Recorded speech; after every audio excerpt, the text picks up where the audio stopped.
gentlemen, welcome again to Before the Fight, episode 4. Big one to talk about. We spoke to Tony Tolge last night in regards to all the international events, the Maloney's. We've got a Jamie Meyer card coming up. A few other, there's scandals, controversy and chaos, but we're going to try and get some control out of it and clear the way. G, how are you? I'm good, thanks Rob. Looking forward to today. Shannon? Yep, good. I'm great. Looking forward to today as well. A lot happening in the boxing world, isn't there? Yeah. Stuff we can talk about and stuff that we're going to clear up. So first things first, Jamie Myers has got a card coming up, G. Yeah, Django Australian champion versus Solomon Hamono. Which Solomon Hamono is going to turn up? We've seen him great in the past, really good. We've seen him also put some below par performances on as well. But Django's on the up and Australian champion, current Australian champion, good puncher, good mover, not a massively tall heavyweight, but definitely got a whack on him. He can take a shot too. Not a massively tall heavyweight? No, definitely. No, not a massively. Okay, he's a fucking midget for a heavyweight. Django, you were supposed to be on the show, mate. You didn't make it, unfortunately. But yeah, definitely not a tall heavyweight. But look, he's a strong puncher. Everyone that he fights is taller than him. He's used to that. He fights in the pocket well. Big hitter. Solomon's been a little bit inactive. Yeah, that's right. I don't know when Solomon Hamono's last fight was, to be honest. I haven't kept up with that. But I know Django's been busy, and I know he's been offered some big fights overseas as well. So obviously through the COVID time, those didn't come off. But I know he's getting his name out there, and he's exciting because the way he moves, he reminds me a little bit about Leopold, probably a little bit more active with his punches than Alex Leopold, the way he moves and I think so, swings yeah. that big left hook and the overhand right.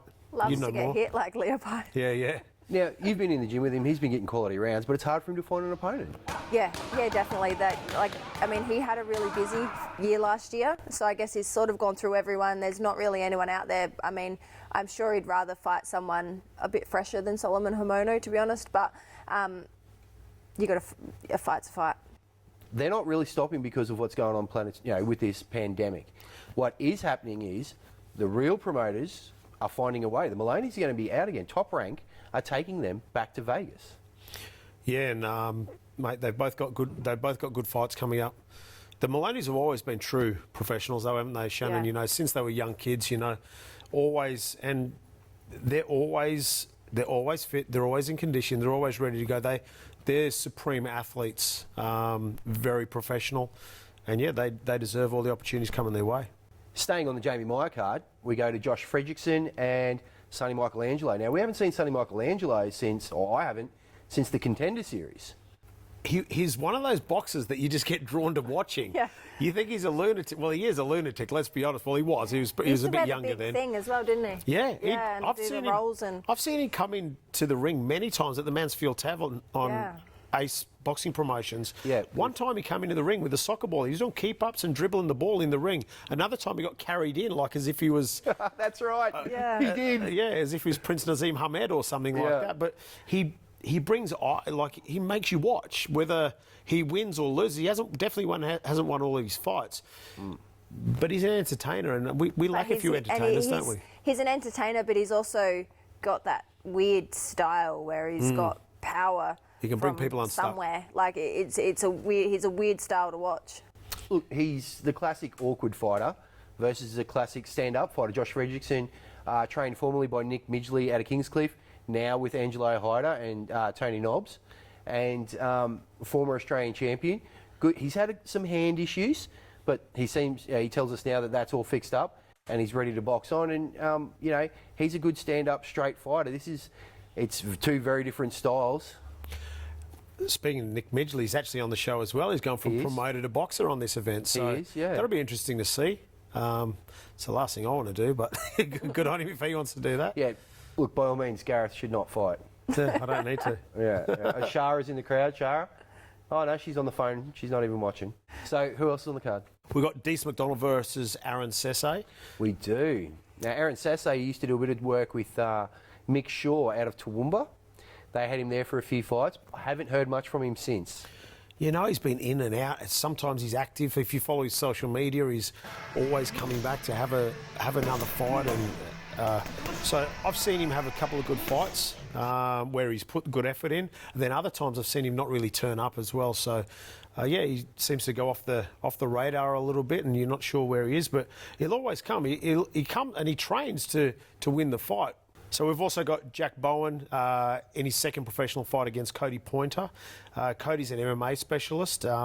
Apparently he registered for the Aussie Tough Man. Remember that a few years ago with Jamie Mai put the Tough Man? I think George Hooney boxed on that too.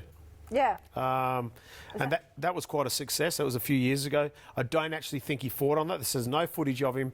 So that'll be a four-rounder on the undercard, which will be good to see Jack get out in his second professional fight. And obviously, he would have hoped to have more than one at this stage of his career, but you know we've all been taken back, obviously, by what's going on. Look, it's a subject that's all too common at the moment. Taylor Robinson turned pro, got one. Clay Waterman turned pro, got one. Then the pandemic happened. Now, how's Jack been in camp? He's got a great amateur career behind him. How's he been? Yeah, he's been good. He's had quite a bit of good sparring. With David Hadfield from Reagan Size Gym. Been working with different guys from the gym. He was supposed to spar Trent Broadhurst last week, but that something happened and we just couldn't time up. But he'll be working with Jai Opatea this week as well. So we've got some. He's doing excellent. Like he works hard. He works during the day. Boxing teaches kids during the day, but he's got a good mentality. He's ready to go. Just got to watch how much he eats. He's taken up golf too during the. Yeah, we've noticed, We've noticed. He thinks he's Tiger Woods, this bloke. Yeah. Anyway, thinks he's going to be a champion in golf as well, but it's probably a bit more money in golf. Probably a bit more money. They're probably a little bit smarter than boxers. Look, yeah. I've got a lot of faith in Jack Bowen. I think he's a true Australian talent that could do really well. Yeah, I think he can. I think.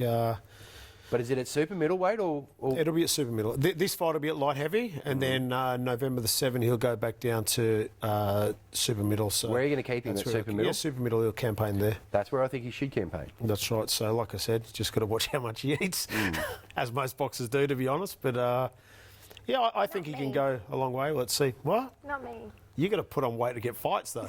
No, she had to drop 7 kilos for the last fight against Fulmer. 5. 5 in the end, wasn't it? Yeah, it was meant to be 7 because it was going to be at bantamweight, but ended up being at super bantamweight. So 5 kilos I dropped. And again, I'm at 60 kilos now, so I'd still have to lose another 5 if that fight comes off again. I suppose this is the first release because I haven't actually told anybody yet. So, yeah, November the 7th, we've got a pretty good show coming up. Rowan Murdoch will be on the show. Huge. Jack Bowen, Taylor Robertson, many more. They're the top 3 that I'll talk about at the moment. But, yeah. How good is it going to be to see Rowan Murdoch get rounds in again? He fought for the interim world title over in England on a big show over there. He was unlucky. He did get, I know now, and we can say this now, he got crooked the week before the fight while he was over in England. This is at the start of this year. Who knows what he got? But, My God. Look, mate, he's a very good athlete. He was a good amateur. He's had 20-plus professional fights now. He's only dropped a couple. He dropped one early days against Steve Moxham. I think he was only 18 years old and just lost his last fight. But he's raring to go. He's had the taste of the big time now, so he knows what he wants. Like you, Shannon, when you've had a taste of the big time, you don't want to fight small hall shows anymore. Yeah, it's hard. It's really hard to turn it on when you're in a small show. I'm Liam Pyro, and you're watching Before the Fight. My name is Whaingao Pelu, aka Django. You're watching Before the Fight. Us. All day, us. Righto, so another great prospect we have to talk about, Liam J. Wilson. 148 fights, 124 wins. Yeah. 4-time Australian champion, 6-time Queensland champion. Huge fight up in Townsville to be on. You made short work of a well-rounded Jackson Woods. Yeah, no, it was a good fight. I think he wasn't the ideal opponent that we wanted, but obviously with the borders, the circumstances that we're in, the borders being closed and the whole COVID situation, we kind of had to settle for that. It was looking like it wasn't going to go ahead at first, I think, due to the borders or something. But luckily it come through. I don't know what happened there, but Yeah, we're not close to Tasmania, are we? no. Yeah. So, Who was the ideal fight? we had Nort Beauchamp from New Zealand. Oh, yeah. Oh, that's right. That's who we had. yeah. Yeah, I had to think for a bit then. Yeah, so that's who we had originally, and then I think they got closed off, or something to do with his job back home. He couldn't do the quarantine or something. That would have been good fight 'cause he just beat Joel Brunker, didn't he? Yeah. So that would have been good. That would have been a good Would have been a fight good for little, you. good little test. You Yeah. know, him being durable as well. And he goes around a lot. Yeah. Coming off that, you've been active this year. Yeah. We fought February. You fought. February, yeah. Yeah, very fortunate. I was thinking we'd get the one if we were lucky. Well, we had that in February. One more maybe. So to get on that the card we're just on, I was fortunate to get on that. So for another one to come on, I don't know. That's pretty. Yeah. I don't know. If we get on another card, I'll be fortunate again. But Mate- there's fighters out there that haven't even had a fight this year. Yeah. You put bums on seats and people want to see you fight. Yeah, and that's the problem. I've got feedback after it, like, mate, you should have let it go a few more rounds. But in my head, No. I can't risk that. No. Because he could do the same thing to you. Well, he did. He gave me a little buzz. You know, He did, didn't looking he? at him, First shot. a little bit, yeah. Like looking at him physically, I was like, you know, he surprised me with his power. You know, But he was a good fighter himself. Was a good He amateur. was. He went to the Olympic Games, mate. Like, Yeah. he hasn't been as active as you, but a very good fighter in his own right. yeah, his awkward style got him places. Did you see his Facebook post the next day? Brilliant. What was it? I shouldn't. Boxing, I'm going back to cricket. Yeah, It was yeah, brilliant. Yeah. Where you land that body shot, Yeah. that's going to hurt anyone. It digs deep. I And don't we, care. You could give him another 6 weeks, that body shot's going to hurt. Yeah, no, It and hurt 6 I- weeks after. Yeah, I was his sparring partner for the 2012 and 2014 Commonwealth Games. He probably got it over me then, but I knew my body shots were hurting him back then. Well, you were young then too. Yeah, I was young, 16, 15. Yeah. You've been training a lot with Benny Harrington. Yeah. You know, All-Star Gym. We love them. They're great guys. It's a good stable. Miles is down there. Vegas is getting great rounds with the Maloneys before they prep to go back to Vegas with Top Rank and Bob Arum. How important is it to have these guys in your corner at the moment? Yeah, it's good. It's good to be surrounded with some top-level fighters in the gym. But also, even the kids as well, I can tell they're better kids than better than me when I was a kid. So I'm interested to see how they develop. But yeah, it's good to have training partners around my age, because as a young fella, I was always looking up to the people I thought were good, or they were good, and then now I'm there. So I've got to look good for them, and it's good to have somebody or other fighters in the gym around my age that I can feed off, and they can feed off me. Good sparring, that you're not just getting over them. So it's all progression for myself and them. Even though at a young age yourself now, you become that role model in your gym now, don't you? And you've got to remember, like, you're not that young kid looking up anymore, even though you still look up to people, Yeah. obviously. But it's sometimes you forget about that. Young kids are Yeah. looking up to you now. And you forget about that when you become that sort Definitely. of person sometimes. How good was it to be up in Townsville, surrounded by everyone? We had so much fun, didn't we? Like, was great. the gyms were coming together. We were having a great time. We were all in and out of each other's spaces. It was so much fun. Like, it was a very special card to be on. How did you feel about being on it? No, it was good. It was good.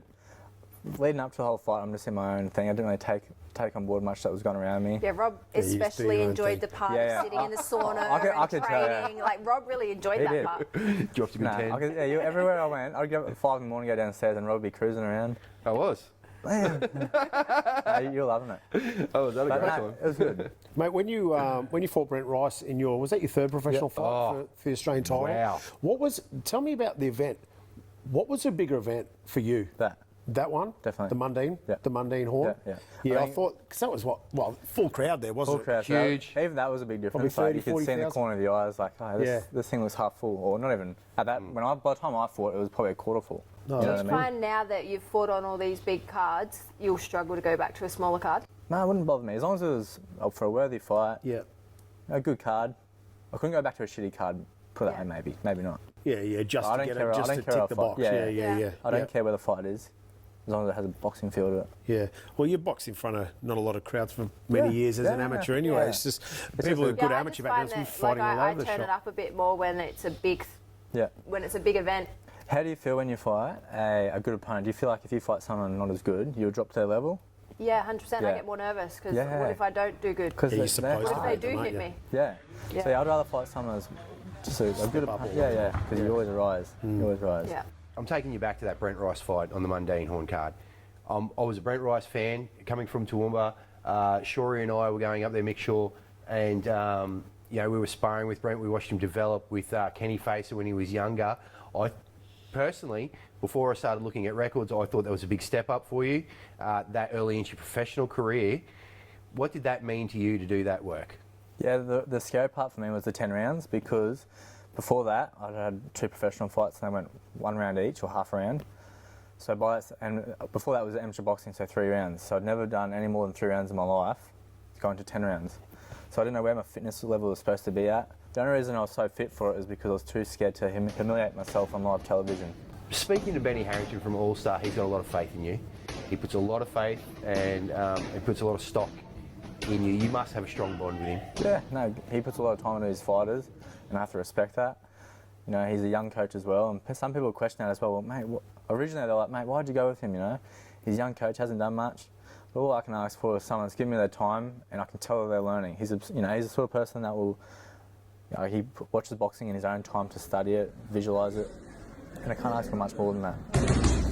Well, I watch how much boxing to see a little bit of everyone. So like might be Ricky Hatton's body shots, Mickey Ward's body shots, Mickey White, Gonzalez inside fighting, and still a little bit from each person to make one good Liam Wilson. mate. The balance, the other side of boxing, we see on social media. They're a huge family man. That speaks in volumes for me. Being a father myself, obviously we're all parents here. How important is it to have those kids and have that balance, the soft to the hard? That's good. It's good motivation, and it's another reason to. It's added motivation to my main goal. And, I love kids anyway. But, yeah, it's good. It makes you really realise what you're fighting for. I feel like if I lose if my kids' future, if I lose, it's jeopardising which way their life will go. That's how I think. So I've got to win. Yeah. Great attitude. Yeah, I've got to win. How good is this kid on the couch? But How good is this kid? Yeah, thank you. But it's back to, I'm not confident in many things in life and but boxing I do. Mate, you have earned your spot in that chair, I'll tell you right now. Thank you. Yeah. In the position that we're in, or the whole COVID thing, and you're taking time to do this, we really appreciate it. It's good for us boxers. Thank you. There's too many great stories out there to tell, and we want to hear the stories, we want to present them and share them. Mate, thanks for being on the show. Thanks, man. I appreciate it. And thanks, guys. I'm Jamie Weech, and you're watching Before the Fight. I'm Tony Delvecchio, and you're watching Before the Fight. Last week we had Tszyu on the show, and he was talking about his upcoming fight with Ben Kelleher. We ran into Ben Kelleher at Ace Boxing Promotions, and we said to him, mate, you've got to be on the show. So we welcome BK Ben Kelleher. How are you, legend? Good, thank you for having me. Mate, honour and a pleasure. Now, you watched episode 3 last night? Yeah, I watched it last night. Yeah, what'd you think? This is a good show, man. It was nice to hear from Tszyu as well ahead of the fight. It was sort of a bit of fuel, bit of motivation, sort of cements things for me. Yeah. Now, the paperwork got officially signed yesterday or on the weekend? Sent to us, but I mean, I'm going to put my pen on it. It's no problem. Yeah. It's good to go. And it's a good fight. Like I said, I spoke last week how much I rap Tszyu. But, mate, your fight with Tszyu ended in the 3rd round through a broken hand. Was it 3rd round? Yeah. 3rd round with a broken hand? Yeah. Talk us through that. How did that come about? Can you remember a certain shot, or was it just... Yeah, I mean, I tagged Tszyu on the elbow. Obviously, as a southpaw, I just was trying to dig the body. And I hit his elbow, and I already had a pretty previously injured hand. We tried to fix it up beforehand and put some injections in it and make sure that it was okay to strap it up. But yeah, unsuccessful. I did hear Tszyu say I'd made some excuses about it. I make no excuses for anything. Like, he beat me, the better guy beat me on the night, and I shouldn't have fought if I didn't think I could get through it, but I thought I could. And he was a much better boxer. Well said. Righto? We don't get enough raw honesty in boxing anymore. We need people to put their hand up. Mate, well done just saying that. I think a lot of the excuses maybe he heard were from people that were around me, but man, I think obviously he's Australia's one of the best talents here. So it's a real honour to be able to fight him, especially again. So I just want to bring my best self. This time I'm in good health. I've had a few fights in between, and so is he. And I've watched. Obviously, I follow his career. Really, our top prospect in the cruiserweights, and especially because I'm quite good friends with Mark Flanagan. I was there to watch the fight, so I know that he's a completely different dude as well, which makes for probably a good fight, I think. With a lot of fights that are going on at the moment, stuff that we spoke about with your division, yourself, Tszyu, and David Light, those fights have been thrown around a lot in the last few months. I was supposed to actually fight David on the Tszyu undercard. I'm pretty lucky to be thrown in with these guys, considering I'm relatively new to the sport, not to fighting, but to boxing. And yeah, it's just like I want to fight the best dudes, and I honestly, You were scheduled to fight David Waitley beginning of the year, Jason right? Waitley, yeah. Obviously, I think I can beat these guys, but particularly Jason, I felt like, given his pedigree, it was going to be a cool fight for me. Obviously, COVID interfered with that a little bit, and then David was scheduled. I actually sparred David when I went back to New Zealand to get ready for the Jason fight. I was going to visit my mum, and I sparred David. Then the fight came about, probably because they had a look at how we sparred and thought it might be something he can win, and I just was excited to prove him wrong. With the COVID situation, his visa was not, he's got a quarantine, I think, for 14 days. So it went from that to the opportunity to fight Jai again. So all of these, as long as the guys are the top guys in the division, it's something that allows me to present my best self, so I'm really keen. Let's be honest, you've got to put yourself in that top bracket in the division as well. You are one of them, you know, so Squarely. mate, you've done excellent from coming from MMA and Muay Thai. Yeah, Thai boxing, yeah. Boxing as well. So, mate, tell us a bit of your history in your Thai boxing there. So I started out Thai boxing. I was that was the first sport, first combat sport I got into. How old, like a young kid? Or? Nah, I was playing rugby, competitive level rugby up until I was 20, 21. And I moved to Australia actually to consider rugby league at an NRL/Q Cup level. When I got here, I just didn't like the crowds and the sport. I didn't really enjoy the culture. Didn't fit in? It didn't work with me. So I transitioned to Thai boxing, which I had started in NZ, and took it up properly. And I had 25 fights. I got won a few belts in Thai boxing and fought overseas a few times. Unfortunately, in one of my later fights, I snapped my tibia and fibula in half kicking, and a dude checked my kick, and it just sort of Anderson Silva / Tyrone Spong. A similar injury to that, or the same injury. How long did that put you out for? Like, that's a I came fair back injury. I fought 6 months later thinking I was a hero, and I re-injured myself. Too early? Yeah, I mean, I found I was in a pretty deep, dark place when it happened, and I wanted to come out of it. I thought fighting was the best way to do that. I took an MMA fight and re-injured my leg quite badly again. And then I went, well, I can't. The PTSD surrounding kicking for me was pretty heavy. So I thought, what can I do where I still get to punch and be punched? And so I took up boxing. Now, going back to the David Light thing, they wanted to offer you the fight after you sparred. How do you think you went when you were sparring? He starched me big time, but I went there to visit my mum, and I wasn't training for anything at the time. Obviously, again, I make no excuses. He's a fantastic boxer. But I rocked up there thinking, what are we going to do? It was like 7 a.m. in NZ, which was about 3 a.m. in Brizzy at the time, or something like that. I'd just flown in at 11 p.m., a few beers with the family, as you do. And I just turned up, and he was like, we'll do 8 rounds. And I went, oh, okay. So, it did the rounds, and I certainly learnt a lot about the difference between pedigrees when people have had a long amateur career and the way that they move in and out and hit and don't like being hit back, as opposed to my style of I'll stand there with you and whoever falls first loses. So that was a good learning curve for me. I really enjoyed it, and I actually felt like I was quite glad that we had that session, because it meant that perhaps he might take me a little bit lightly coming into the fight. 100%. Don't you love that?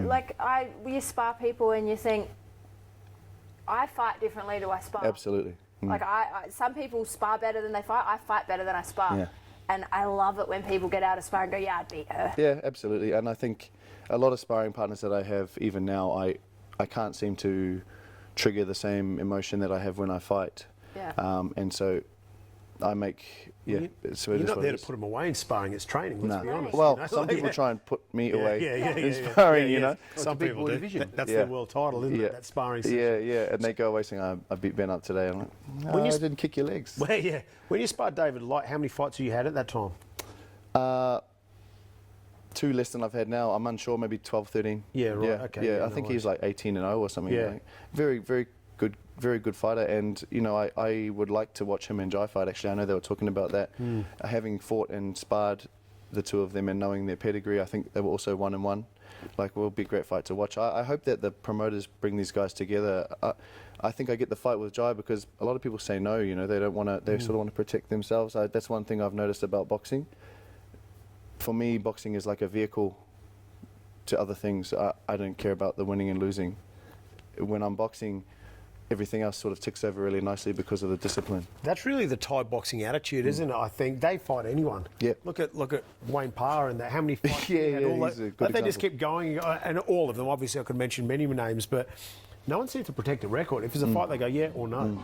I don't have any aspirations to have a 0 at the end of my record or anything. Like the legacy I create is important for me. You know, I think, obviously, I believe that Jai is going to be someone in the sport. I do believe that I might be a speed bump on that road, otherwise I wouldn't be here. But I like that people will say, man, he fought Ben, that was a great fight. Like, that's important for me, you know. I heard him say he's going to give me a boxing lesson, but Clinic. Clinic. I've had many clinics and lessons. I won't be getting a clinic. I feel that, if anything, he might learn a few things about himself when we have a fight. Good on you, mate. Look, he's a tremendous fighter. Absolutely. And this is going to be a great fight for both of you. Whatever the outcome is, we wish you both safety and success. Thank you very much. How's camp been? Really good. I've got good people around me. It's a very different camp to what I probably assume Jai is having, because I have kids and work and stuff like that. I haven't been moved away from my life to focus solely on boxing. So as you guys probably all know, especially you, Shannon, the balance of fitting my training in with taking care of my babies and being a man, it all sort of gets in the way sometimes. But like I said, those things are going very well because my training is going well, so it's all good. How important is it for you, saying like the legacy that you want to build for your kids? Massive. Like like that's what I find. I'm teaching my kids what I want, like them to believe in and to believe in themselves and to do things the right way, not the easy way. That's so important, isn't it? Yeah, it's massive. But I think one of the important things that, you know, if you sat with me 6 weeks ago, I wouldn't have said this. I would have said something different, probably a little bit more angry, I think. But the whole idea about handling wins and losses is important for me now, more so than saying, if you don't win, you're not good enough, you know. So for my girls to see me win or lose, the way that I deal with that will be important lessons for them. So I don't care. Yeah, You've been doing a lot of inner work. 100%. I was just going to say, I want to know why. Why 6 weeks ago? What have you done different? Oh man, lots of things happen in our lives that make us sort of flick a switch and say, I need to make some adjustments. Again, when I look at that and how it's affecting me for my fight, you know, it makes me a bit more dangerous, I think, knowing that I don't mind the outcome. I just, so long as I can leave going, man, I was the best I could possibly be. Good on you for acknowledging those things and sort of, looking at it in a different way. And does the MMA and the wrestle and the grappling and all that sort of stuff help you in the professional boxing? I believe so. Over the longer rounds? With the clinch? I believe so. You know how to hold, you know how to turn men around, all those things. In my opinion, the ability to gain head position is much improved with having a wrestling background. Yeah. So, you know, you can stand the guy up and get underneath him. No one can do that to me because I will just move myself correctly. Just adjust. Yeah.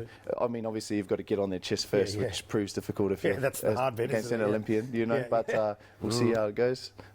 I just, so long as I know that for 10 rounds I can push the pace. I've done 10 rounds plenty of times now, so I'm not afraid of it. Yeah, it's good.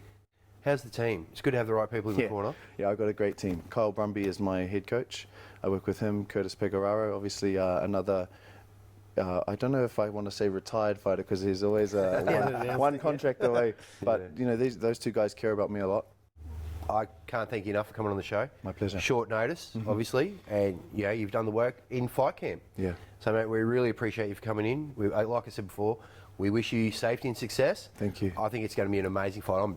We're going to be there as it is. Me too. So before the fight, we'll be there. We're covering it right up until the fight. Obviously, it's a Foxtel card, but we will be we'll be coming in and out of your camp doing media days. I like that. And interviews. So you're going to see more of us, man. Thank you very much. Thanks for being on the show.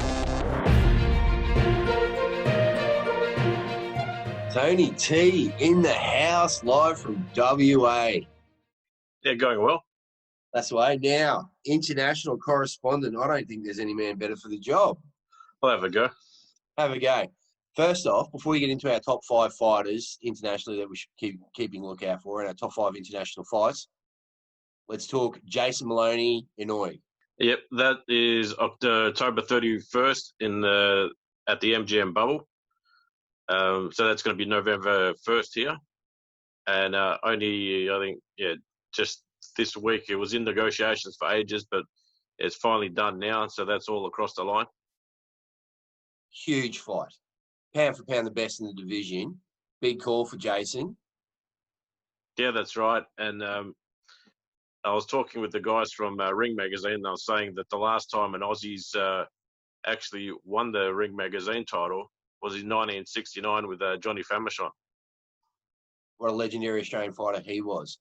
Now, how does a fight like this come about? Obviously, it's there's a lot that goes in behind the scenes, especially involving Top Rank, getting out of Australia under COVID situations. Talk us through that a little bit.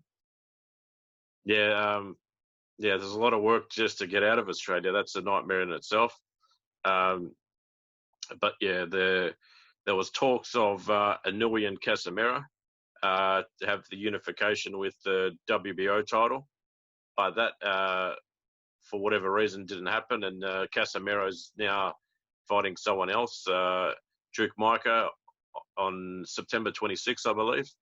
And after that, we were chasing Casemiro as well, but that didn't eventuate. And then all the stars have aligned, and now it's us fighting Inouye for the WBA, IBF, and Ring Magazine title.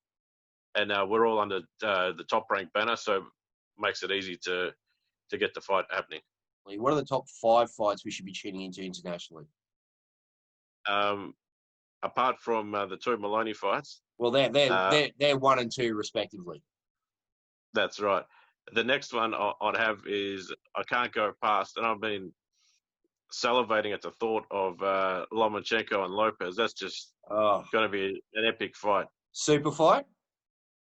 Yeah, anything can happen. You could have Lomachenko box Lopez's ears off, or Lopez hits like a truck, and mate, it could be lights out any time. If Lomachenko is getting dropped by Linares, who doesn't hit nowhere near as hard as Lopez. Yeah, it's going to be very interesting. But I think with all the trash talk as well, Lomachenko is he's an old school guy that doesn't like anyone talking shit about him, and I think that could really, really motivate him. Who else should we be looking out for? Is the junior middleweight title, the WBA and IBF champion Jason Rosario. He's fighting Charlo for the WBC title as well. So you got the 3 titles on the line there. One of the Charlo brothers. Yeah. Oof. So that's going to be a cracking fight. That's on a pay-per-view on September 26th, and they got, I think, something crazy like 6 world title fights on the night. That's a great show. And there's another cracking fight on the same card as well. There's the other Charlo brother fighting the boxer that fought, what's his name, Golovkin before, Sergei Derevchenko. I hope I've said that right. Yeah, well, I'm glad you had a crack at it. I couldn't do it. Yeah, that's a cracking fight as well. Yeah. And even the week after Jason's fight, it's tentatively booked in, is the WBC super featherweight champion, Burchell versus Oscar Valdez. So that's a cracking fight as well. Mate, we're going to leave you to it. You're a busy man. You've probably got another 50 phone calls to make after that. Only 49. All right, leave it. I'll probably talk to you next Sunday. Thanks, mate. Right. All right, sounds good. Thanks, mate.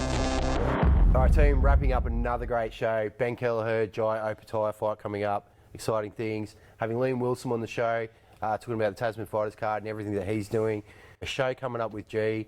The Jamie Meyer fight card with Josh Fredrickson and Sonny Michelangelo, Django and Solomon Momono. You've got a new tattoo. We've had a lot of laughs about that. It's a flower. It's a flower. I got the haircut. I asked for the Adam Copland. I think it worked out just nicely. But apart from that, great show, guys.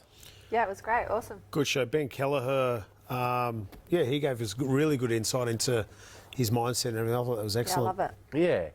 And I think that kind of attitude is something that we need more of right across the board. Thanks very much. Keep tuning in, and you're watching Before the Fight.